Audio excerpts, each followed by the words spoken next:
Uh, Hi everybody. I'm on my cell phone. uh, anyway, let's get to it. So, this is the video kind of talking about the blog posts that I just updated called how do I keep my kids focused in church? So, I updated the blog and then I printed out what I wrote. And I thought that what I want to do here is kind of read to you what I hate reading because I go off the cuff sometimes. But I'm going to kind of read what I wrote for those who don't have the time to read the blog post. But I'm going to kind of go through it with you. And I really want to hear what you do in your own family and why you do what you do. Because, I don't have the answer to this question. I have what I've done and I have what I'm trying now, but I'm still teachable, and I think if you're listening to this at all, it's because you care a lot about your children and their future, and you really want to kind of get this right. Um, so that's where this came from, and so let's go ahead and get started. I hope that is recording well. I have no idea. I wish there's a way to do it on a computer. I don't know why it's not working on my computer anymore. Anyway, let's get started. So, by the way, my blog is on www.sejanashines.com. And Sejana is my name, Sejana, sejanashines.com. So, question: how to get my kids to focus? And the answer is I'm still figuring that out now, as I said. So the goal is for my kids to engage in church and to grow to love going to church. What is your goal and purpose for church? It might be different than mine. So let me share a bit about our situation so that you can understand where I'm coming from. But before I do that, let me share a little bit about our family. I just realized I was going to show you this portrait picture that I have of us that I've had out here for the several days that I've been trying to do this video. But anyway, now it's back over there. So I could leave the video and go get it, but I'm not going to. Actually, I should so that you can see. But anyway, I included in the blog a picture of my son and daughter if you want to see who I'm talking about. But in the portrait, it also has a picture of my husband. Anyway. So, first of all, anytime I share anything, I'm thinking about teaching, my husband's first thought is, who are you to say whatever or to teach me whatever? And I'm not teaching here. I'm just sharing with you what I've done before in the past and how I'm dealing with it now, how I'm thinking about it now. So, let me answer that question for you in case you're one of those people like, who are you to tell me whatever? So I'm a parent of two. I have a boy and a girl. Sometimes I blog about them in my blog because there are some adventures with them. But anyway, so they're currently in the 7th and 6th grade here in Daegu, South Korea. We are a military family, and that's why we're here. I do value taking my children to church every week, even though that means going alone, because my husband does not go with me. So I know that right there is a reason why some people choose not to go to church, because they would have to go alone. But so just to know a little bit about me, I've been going along for many years now, and I know a lot of people probably think that I'm maybe a single parent or something like that, but I'm not actually. I just or I get questions about where he is. Anyway, I'm not going to talk about that right now because that is a totally different post. But I should talk about that because that does impact a lot of people. Let me know if you want to hear about that in the future. So that's a little bit about our family. So family of 4 currently. And so I do care a lot about this next generation. I do care a lot about where we're headed. And I think that our role as parents greatly shapes and impacts our future. our future, their kids' future. It, what we choose to do or not do does greatly impact that. So I'm pretty passionate about encouraging others in whatever they have been given to do. Um, I'm involved in a few things. So it causes me to listen after church to people who want to share with me how they are doing, and I enjoy that. But I wrote a blog post called "Why Do You Talk So Much?" Because after church one time, my son, in his passive aggressive way, did something that I thought was pretty funny, or could have made me pretty upset. But I know what he was getting at, so now I think it's pretty funny. And at that time, I thought it was pretty funny. But anyway, I blogged about that, and the link is in my blog. Okay, so here's some things that I've done over the ages and how it's progressed.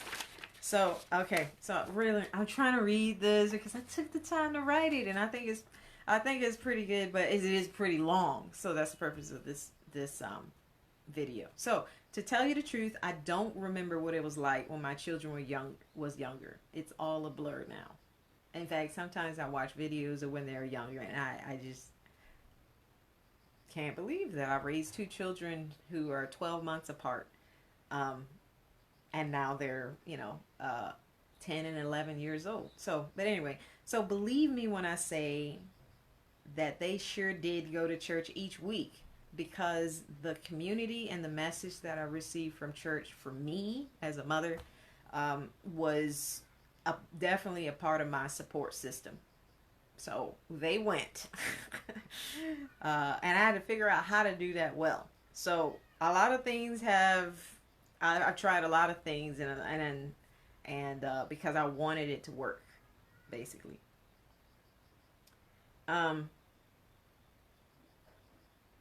But now that my children are a bit older, I know that I need to allow them some choice and some buy-in with whatever it is that we do, including going to church. Well, not going to church. I mean, what it is they do when they go to church. So anyway, let me just read that. So that just makes it better for everyone when they are involved or feel involved. For example, I presented the issue at hand, like, you're sleeping in church. And I put it on them to figure out an answer, because what's non-negotiable is the fact that they're going to church. And that I expect you not to sleep when we're in church. So I don't say it like this because packaging does matter. How you say things, how you present things does matter. But it's definitely what I'm thinking, and we do have conversations, or more like me reminding them of the purpose of church and what it is that, why we go, why I'm telling them that we're going to go, basically. But I didn't write that. So anyway, so in the video, get the more expounded version of my blog. Anyway, so here's some things that I've learned over the ages. And I just listed some things thinking about when they were younger till now. So use the child care or nursery services offered at your church. Use it, right? That's why it's there. They recognize that, parents need that. So use it if it's available. Try it out. These are just things that I've done. So I'll kind of talk about it like, this is what I've done. So I've used the nursery. I've used the child care services. I've used the Sunday school. I've volunteered there or somewhere within the church as a way to pitch in. I'll tell you, I did not volunteer in the child care room because I was trying to get away. I needed a break. So but I did volunteer in other places. So I felt like since I was serving somewhere, we were all pitching in. They were doing what they feel like they love to do, and I was doing what I felt like I loved to do. It was a win-win. So thank the volunteers profusely. Most times they aren't getting paid to do what they do, although sometimes they might be. And in that case, even if they are getting paid, you can still thank a person for doing what they're doing. And especially if they're doing it well, let them know. So be involved in what they are learning, right? ask the volunteers questions about what did you do, what did you guys learn today, what's going on with your, how can I help you, basically, with, just discussing what it is that you have um, taught my children today. I want to know, basically. So how do you do this? You can ask your kids in the car ride back home, what did you guys learn today? Um, or I wrote in here, how did drinking Sprite tie into what you was learning today? And I don't remember exactly what the tie-in was or how it was when I took my kids to church. This has happened here. This is like years ago, before they had soda. My son drank soda in church.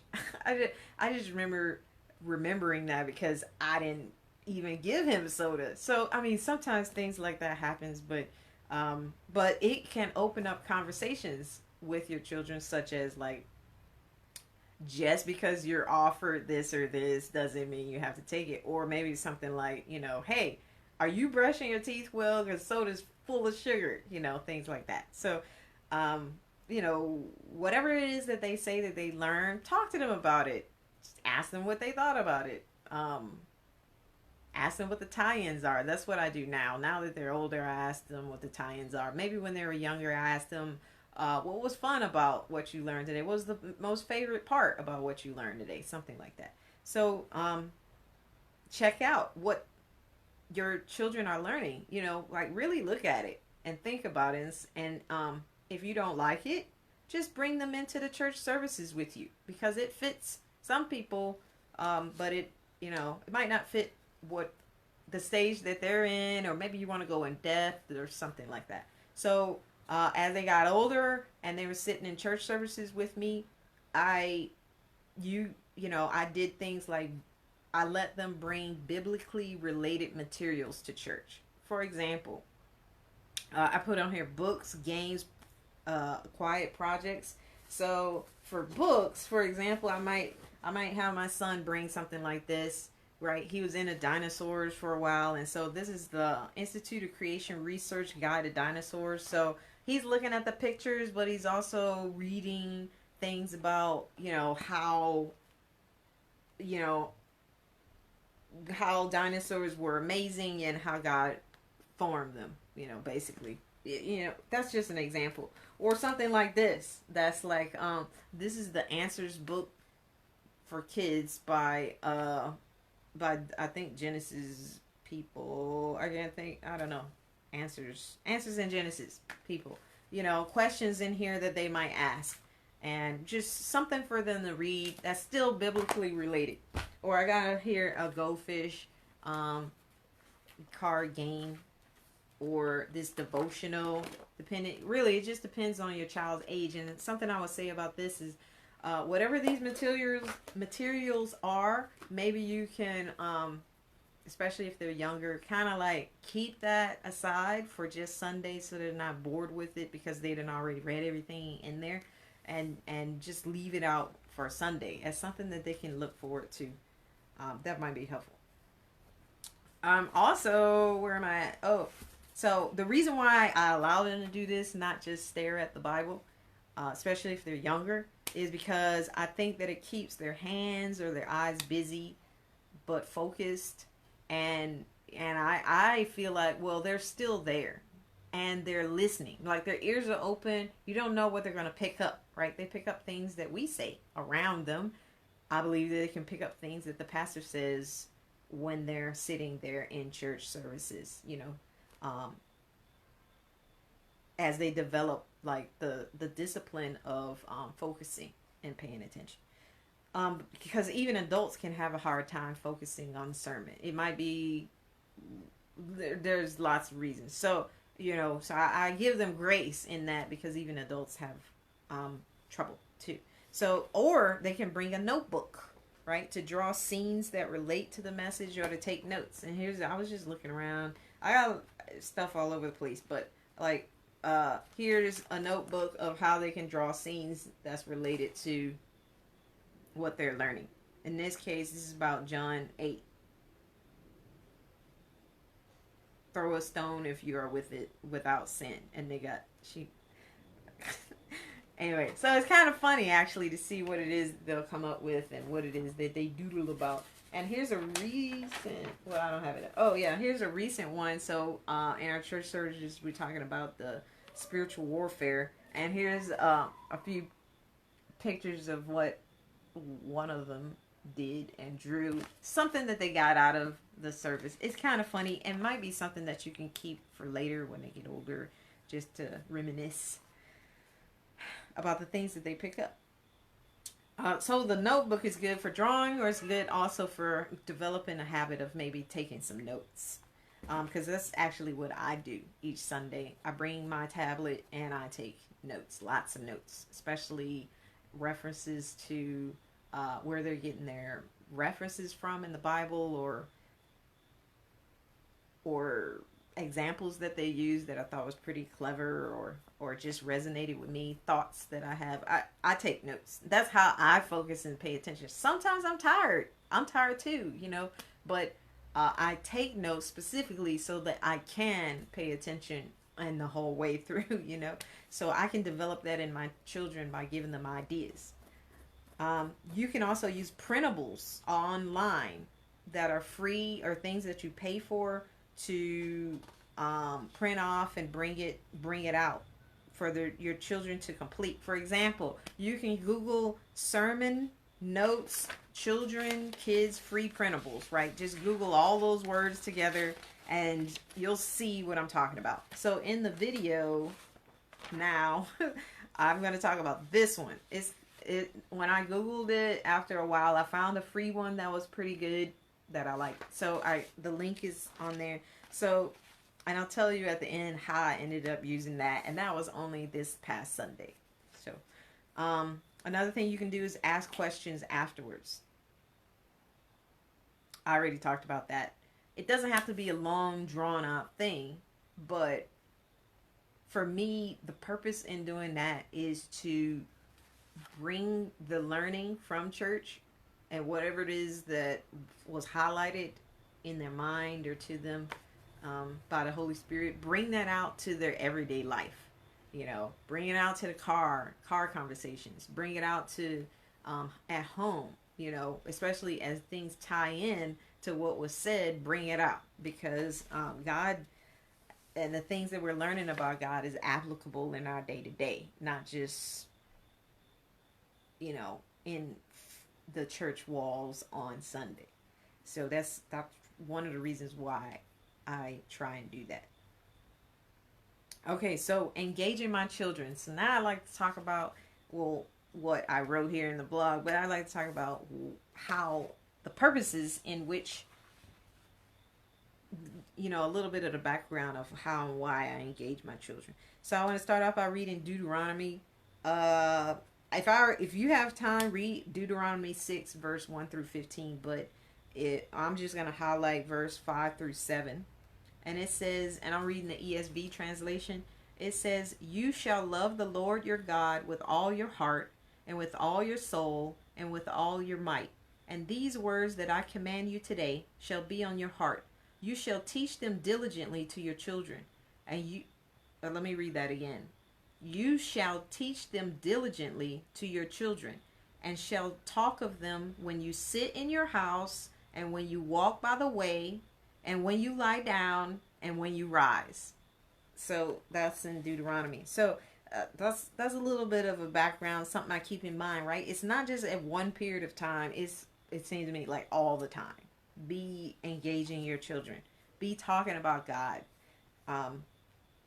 So a question that I have here, and I love to hear your responses to this, is how do you have spiritual conversations with your children and engage your children spiritually throughout the day and throughout the week? It doesn't have to be a long drawn out thing, like I said before, but really it could just be one comment or one reference or one thought that you've had yourself that you just share with them.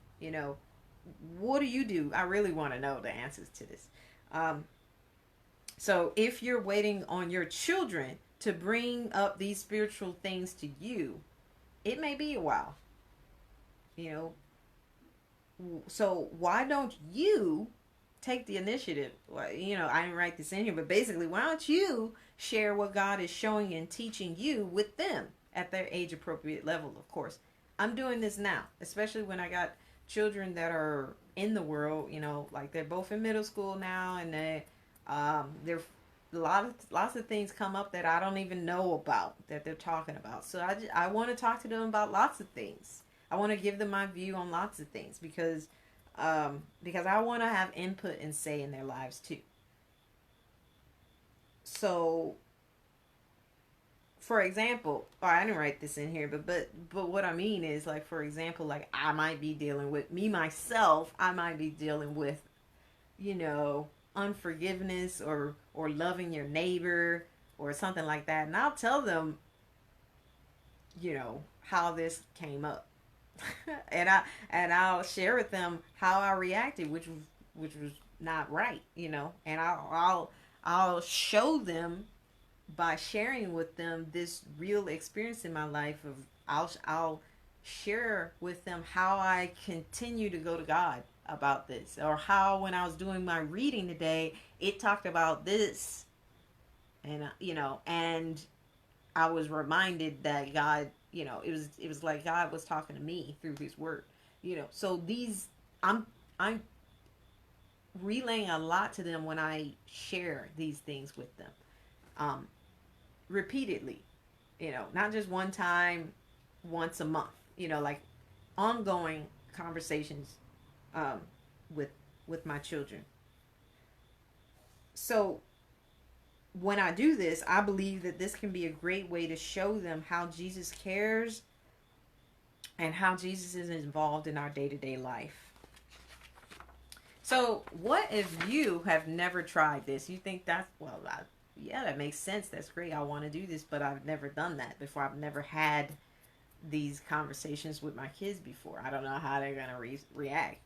Well, today is a new day.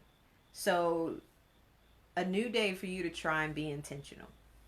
First, I would pray about this and plead with God to help you with this, even to show you how and why this is important if you don't really think that this matters.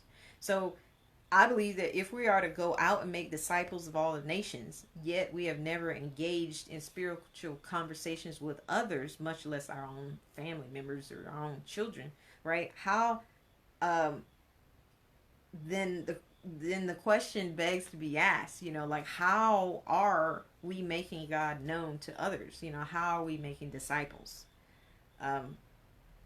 But I'm not saying that you turn into somebody different or weird. I'm just simply saying acknowledging Christ and what he's done in your life, or what he's doing in your life, is a great start. And it's honest. And it's just, you can just say it as a matter of fact. You know, I realized something about God today. Da-da-da. You can even say, you know, like, I was thinking when you was at school that maybe I could be a little bit more intentional with just sharing with you how God works out in my life. Or maybe not tell them all that, you know. You can just know that, and you could just bring it up slowly. Maybe. Pray about it, please. So you're reading this post on my blog, sojournashines.com, or you listening to this video because you care about how to keep your kids focused in church, and you're still listening because you recognize the responsibility that you've been entrusted with by God to do the best that you can with them, to raise them right. So, okay, that came out all weird. Let me just read what I wrote here. Okay, so first of all, you're reading this post about how do I keep my kids focused in church. So that implies that you must have been entrusted by God with the responsibility of children, whether biologically yours or children are a part of your life in some way, where you care about either how they behave in church for your sake or how they come to grow in relationship with the Lord for their sake, or both. I guess that was a mouthful. But either way, you are here. So I guess because I sincerely care about what matters most and encouraging you in it, I have to encourage you in your most important God given role as spiritual leader for those in your care. Your children need direction in this area too. And I strongly encourage you to not neglect your role. The only way you can truly be equipped for this role is to go to the one that created both them and you. That's God, right? God knows the plans he has for you. Okay. Oh, I have that reference in here. So that's Jeremiah 29:11 through 13. Let me read that. Jeremiah 29:11 through 13 says, "For I know the plans I have for you, declares the Lord, plans for welfare and not for evil, to give you a future and a hope. Then you will call upon me and come and pray to me, and I will hear you. You will seek me and find me when you seek me with all your heart." I definitely do take that to heart. I believe that when I'm really sincere and looking to God to help me, that he will, because of that right there. And God doesn't lie, and that's what he says. So it says, verse 13, "You will seek me and find me when you seek me with all your heart." So with all your heart, go to God and ask him to help you with this. Psalm 139:13 through 18 says, and I think this is applicable too. It says, "For you formed my inward parts. You knitted me together in my mother's womb. I praise you, for I am fearfully and wonderfully made. Wonderful are your works. My soul knows it very well. My frame was not hidden from you. When I was being made in secret, intricately woven in the depths of the earth, your eyes saw my unformed substance.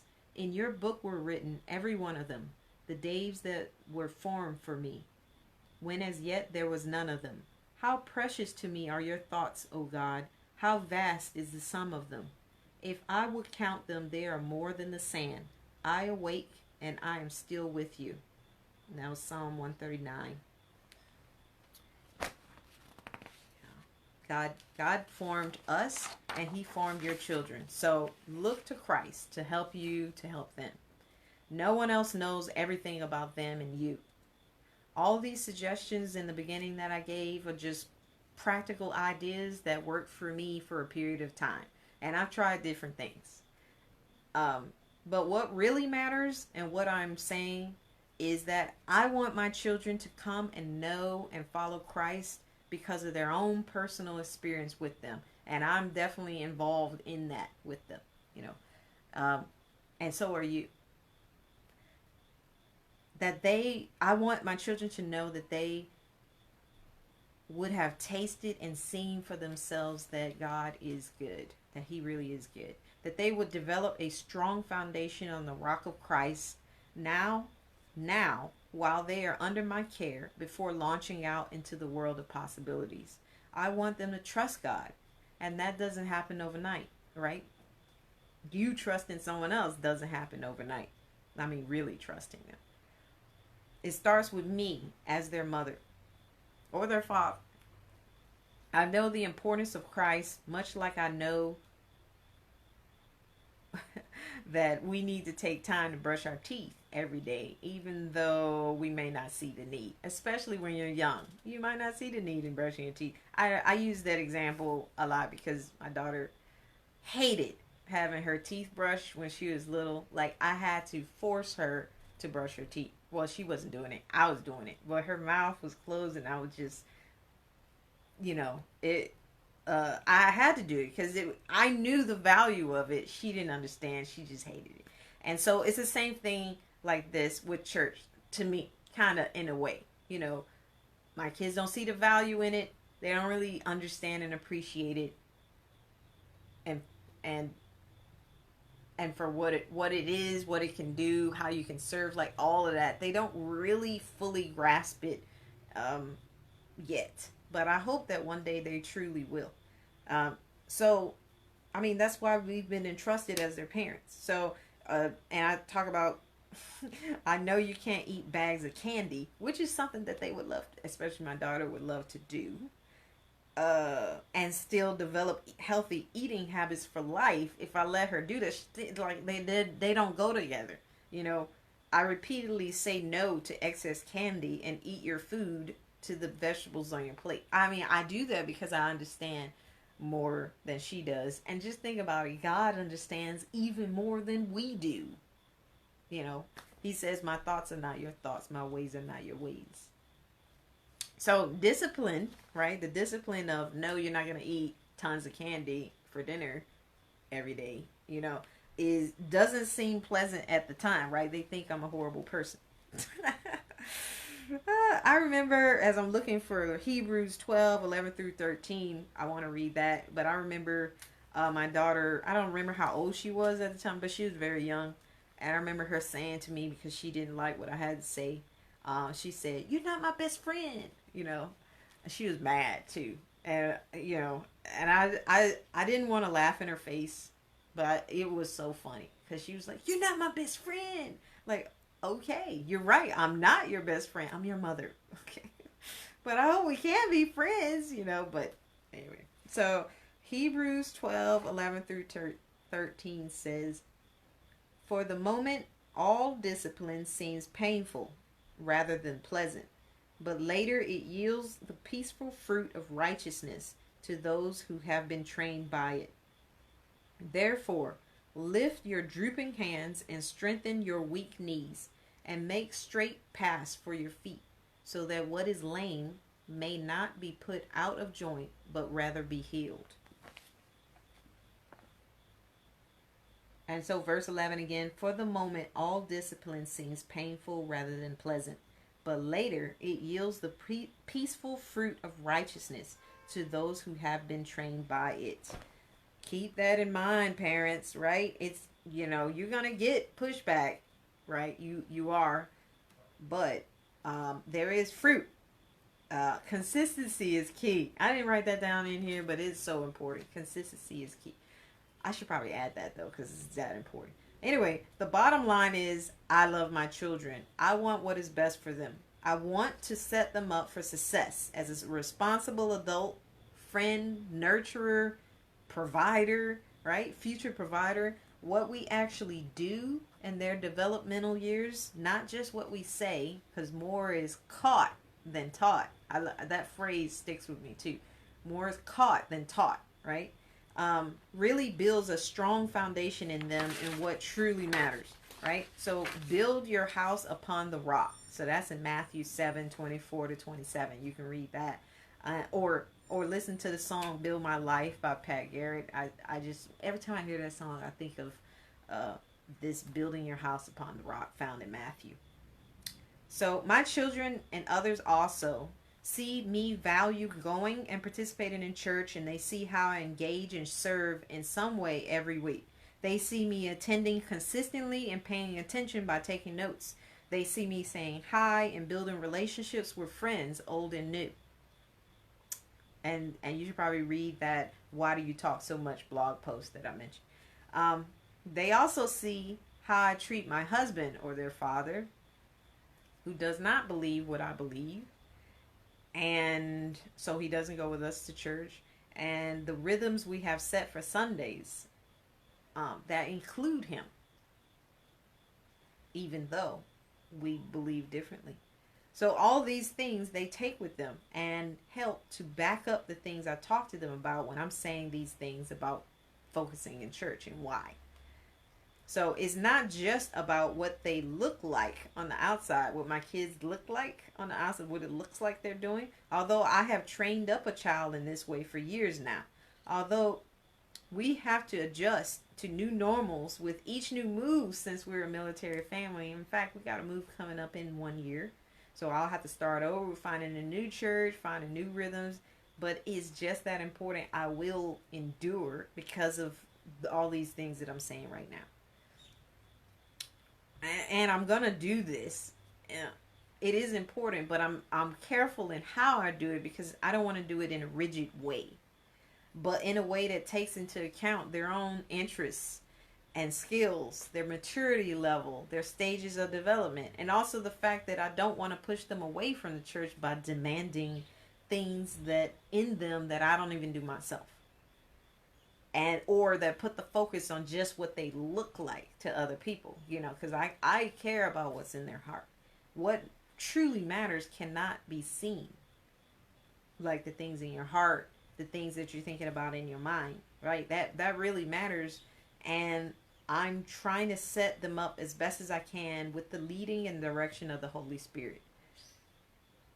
I want to set up an environment where distractions are acknowledged but minimized, and their heart and mind is prepared for change. So I think about all these things in incorporating different ways to try and tackle this question of how do I get them to focus in church and love the Word of God and love God and see how it actually applies to their day-to-day life. So to review, I think I'm getting to the end here. Thanks for tuning in, and please let me know what resonates with you. I really want to know how you work it out in your life and everything, because that'll give me other things to consider and think about, especially as they get older. So I talked about a lot. Not sure if you only came to hear practical ways of how to get, how to keep your kids engaged in church. And I hope you're not disappointed with the fact that I'm still figuring it out. Like, I don't have an answer. Even if I did have an answer, it might not be the answer for your family. So that's why I gave a lot of other information too. So, but I do applaud you for caring about this. So what you received from me so far, hopefully, are thoughts to encourage you to recognize that you indeed have been entrusted by God with your children, and that He is there to help you as only He can do. Remember, He made them and He gave them to you. So He wants you to seek Him for help and guidance and how to raise them, because only He knows what is in their future. Please remember to include God in this figuring out of what to do, and that this journey that you're on will take time to develop, because we're all continuing to grow. Not just your children, but you yourself are continuing to grow. So grace needs to abound all around, towards them, but also towards you. So let's admit that sometimes we get derailed, or without examining things, we end up being where we didn't really want to be. No worries in that, right? This has been a journey with me as well. I'm just sharing with you where I am now because, I just felt like this is a topic.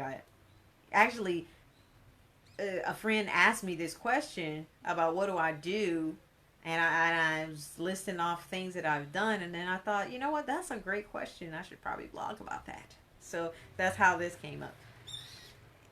Anyway, so remember today is a new day. Bring it all over to God. Talk with Him. Confess where you've gotten mixed up maybe or derailed, and that you want Him to help you make it right. I have done this. I'm not telling you anything that I haven't done, by the way. But you may not know that or believe that, but believe me. So recognize that that this is something that will not happen in a day or a month, or even though that would be great. It would be great if you could just, talk to God about an issue or concern or a problem, and then the next day you didn't have it anymore because He took care of it. That would be nice. Unfortunately, that's not how things work, right? So don't focus on that, right? So because think of it as this is an opportunity that you've been entrusted with, and it's a chance for you to shift or sift through the things that you do and the focuses that you have to really show where your priorities lie and why, and then working to get it to where you indeed want it to be. If it's not where you want it to be, you can do it. So just to break that down a little bit, so pray and confess to God, laying this at His feet. Be specific, be honest, be open to what it is that He has to say to you about your children. you know, and about raising them, and in about you know, just helping to nurture and guiding them a love for the church and for participating in the church. So get back into reading God's word on a regular basis. And I'm talking about you, parents, mom, dad. I'm talking about you. Like, you get back into reading God's word on a regular basis. So I wrote, true, there isn't much in the Bible that specifically addresses raising children. And I put like higher math, right?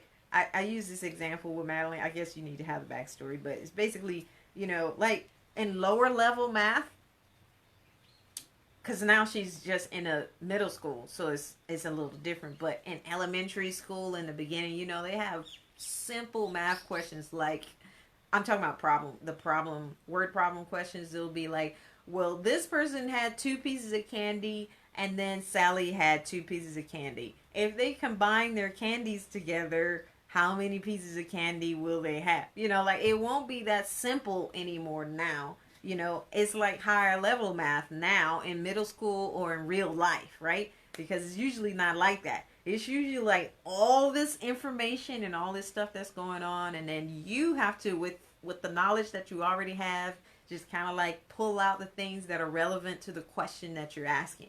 That's what I mean by that. So the Bible itself is full of wisdom, right? So, but you might have a question that you're dealing with, and in this case, it's like, how do I engage my kids in church? Like, how do I keep them focused? Like, that specific question isn't in here. It doesn't say, Esther, how do I engage my kids in church? Well, this is what you do. You know, like, it's not like that. You have to read the Bible, know the character of God,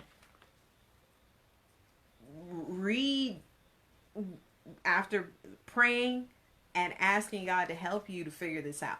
And he will show you from your reading of his word, even though it's not specifically related to your situation, maybe he will speak to you through, that's how he talks to us. So so you may have to think about it. And when you apply what you're learning in the Bible about God and about the you know, how he encourages us to live, and who it is, what the character of his character, and how, you know, we want to be like him, you might, when you apply those things to your life from your readings, you can trust and know that this is all a part of his grand plan for helping to shape us and to shape them, and how to develop us and to develop them, right? As we all come to know that he truly loves and cares for us, and that he has provided for us all along. I know there's a lot, maybe it's better worded in my blog, but or maybe this is better. I don't know. I hope you're following me. So I conclude with just saying, like, try something new this Sunday. Try something. And did something resonate with you from what I shared? Let me know how it goes, because, you know, just give it a try. Give it a gentle whirl. That's what I say on here. Remember, how you present these new ideas and new ways of doing things really matters, right? I call that packaging. Packaging matters. It might be that you may share something that stood out to you from the sermon, and you asked your child what stood out to them. Maybe you've never had that conversation before, and so you initiate by sharing something that stood out to you, and then asking them to share as well. It might be something as simple as that. But whatever it is, I encourage you to don't judge whatever it is that they do or say in response to, you know, your new way of trying things or sharing things. You just take a mental note of where they're at, and bring that to God in prayer, or share it with another parent, you know, like, because you definitely don't want to shut them down from sharing. So they might not be used to it yet. The whole goal is you want to encourage involvement and develop the relationship that you have with your child in talking about these things.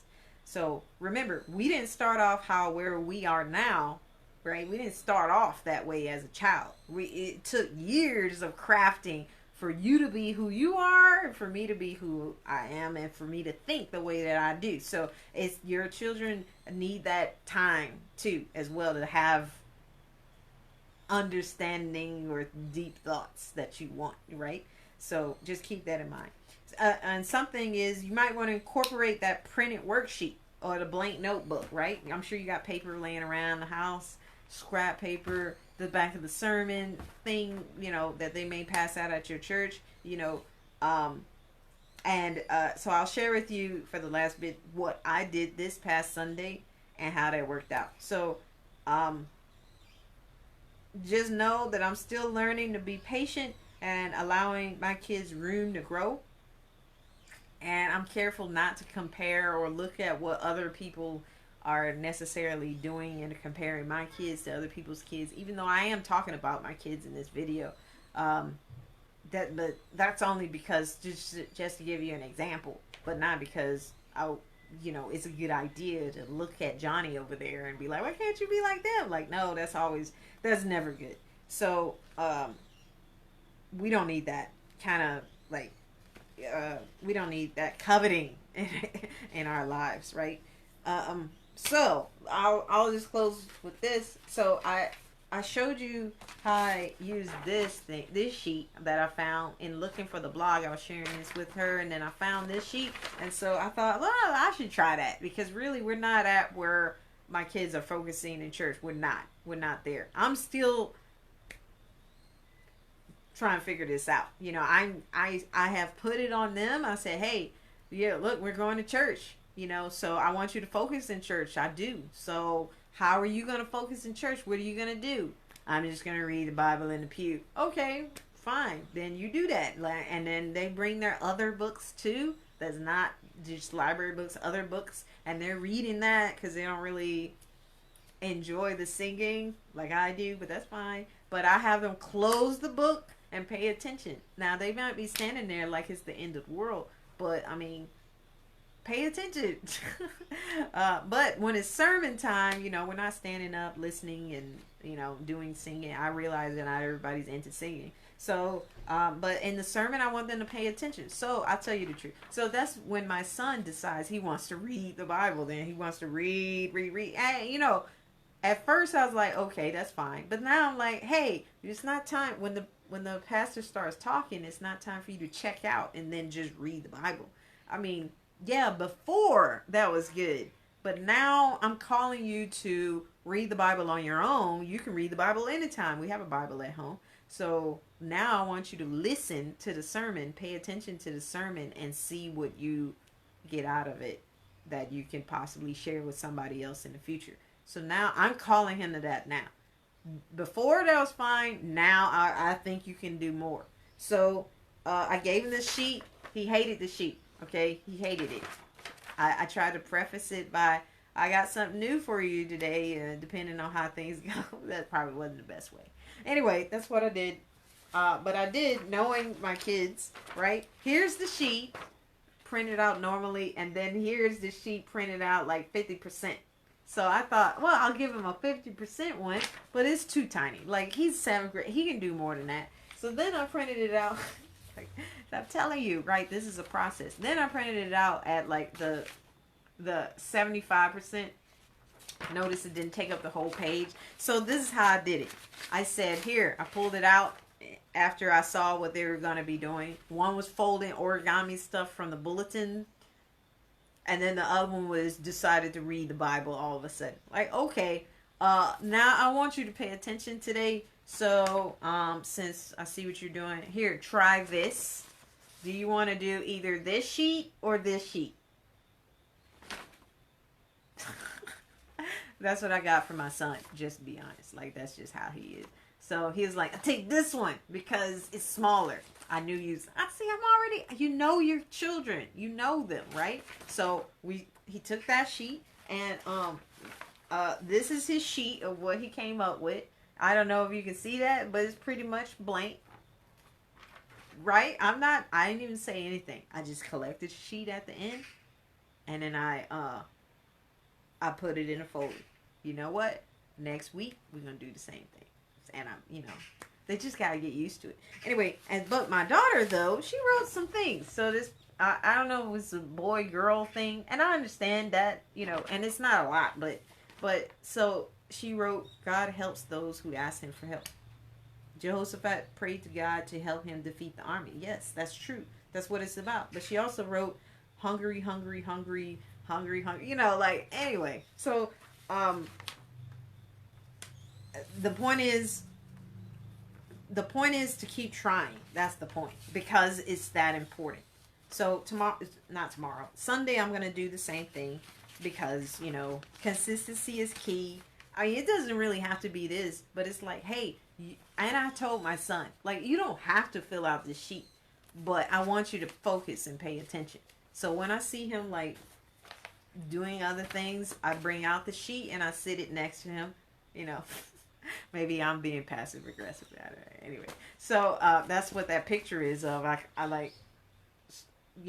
incognito took a picture of them engaging or not engaging with the sheet, because I just that's real life. They're not going to be like, yay, a sheet. Oh yeah, I get to feel it. That's not going to happen. I mean, not with my kids anyway. It might happen with your kids. It's not going to happen. What you see is intentional praying about and trying new things with my children over the years. But not just then, but continuing to have conversations with them outside of church that talk about things like, why is church important? Why do we go to church in the first place? Why does the Bible matter? Who is God? We talk about these things. I don't want just other people to be talking to them about this, because then they'll think it's for other people. It's not for other people. It's for us. It's for you and me, so we talk about it. Anyway, I said I'll close 3 times now, so I will stop talking now. And please go to the blog. Please share what resonated with you. I'm still trying to figure out this format of, how to encourage others through the things that I'm learning, because I'm learning a whole lot and I'm writing a whole lot, but I'm not sharing a whole lot. So I'm trying to figure out what's the best way to do that. So let me know what works in this busy life, because I think engaging our children in spiritual matters really matters. So find me on the blog, make comments to me in person, ask me questions that you think that you'd like to hear my thoughts on, and I will think about it and share. I love to encourage other people in that. And if you have older children, please tell me what you're doing, because my kids are getting older. I'm hoping that what I'm doing is still engaging them. I think it is, not just necessarily for church, but outside of church. I think we do have pretty good conversations, and but I am very intentional with that. But I really like to know how do you do that? Because maybe there are other things that I could be doing. So I hope you have a great day or night wherever you are, and I thank you for tuning in, and I'll see you next time. I hope this video turned out all right. All right, thanks. Bye. Finish.